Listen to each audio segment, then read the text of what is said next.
Sure. So I'll start with this idea of arguing to 100. And I think the easiest example to understand, although it's controversial and you're not supposed to use controversial examples to make new points, but is I use the example of Trump's election. And it's not to endorse or condemn it, it's just to show the dynamics. So when I talk about arguing to 100, so I think of every debate as involving like a moral good and a moral evil. So you can think of it as like I call the good 100 and the evil negative 100. And you can think of, say, the election or the American political discussion coming into before Trump's election as 100 was more inequality and negative 100, or rather 100 was equality and negative 100 was increasing inequality. So it's all about equality. We want more equality, and it was framed that way. Now, imagine if Trump had tried to argue for his policies on that framework.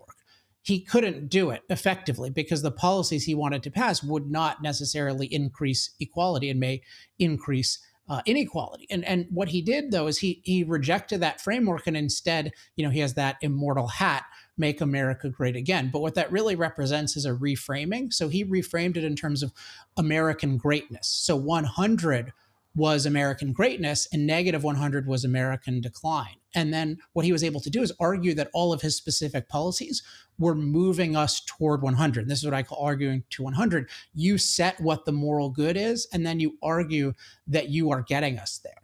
Now, if you look at the energy debate, how has that been framed?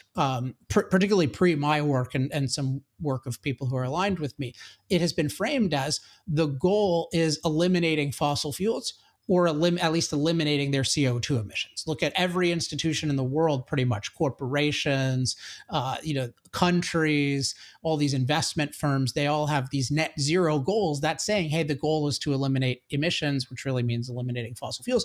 And then the evil is more fossil fuels. Now, what's happened is many defenders of fossil fuels or the status quo, instead of challenging that framework, they accept that framework. And what they try to do is what I call arguing to zero. So somebody puts forward the Green New Deal, and the Green New Deal is an argument to 100. Hey, if we're going to get to elimination of CO2, we need to very quickly move in this direction. So we need all renewables, and we need these quote investments and taxes, et cetera.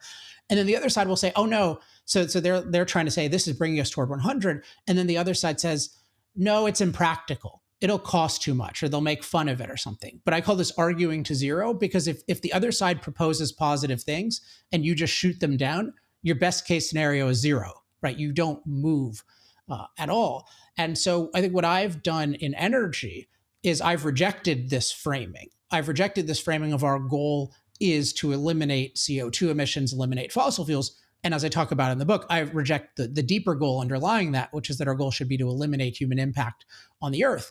And I frame it most broadly in terms of our goal should be advancing human flourishing on earth. And we should be making, when we're thinking about global issues, that should be the goal.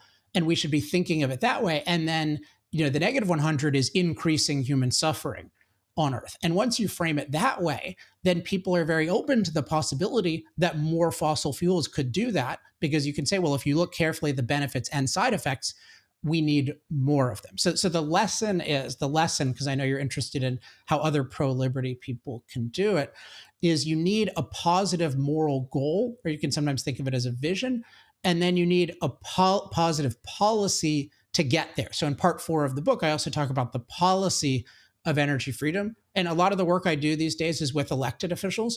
And one thing I'm constantly telling them is you need to propose your own pro-freedom policies.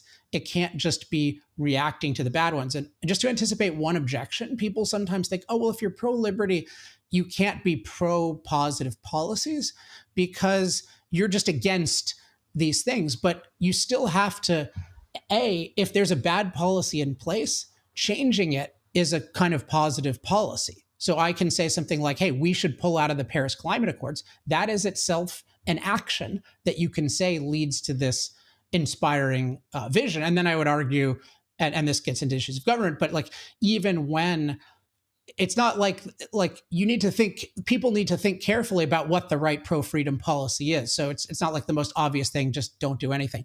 But I would say it, yeah. So you need the positive vision and the positive policy.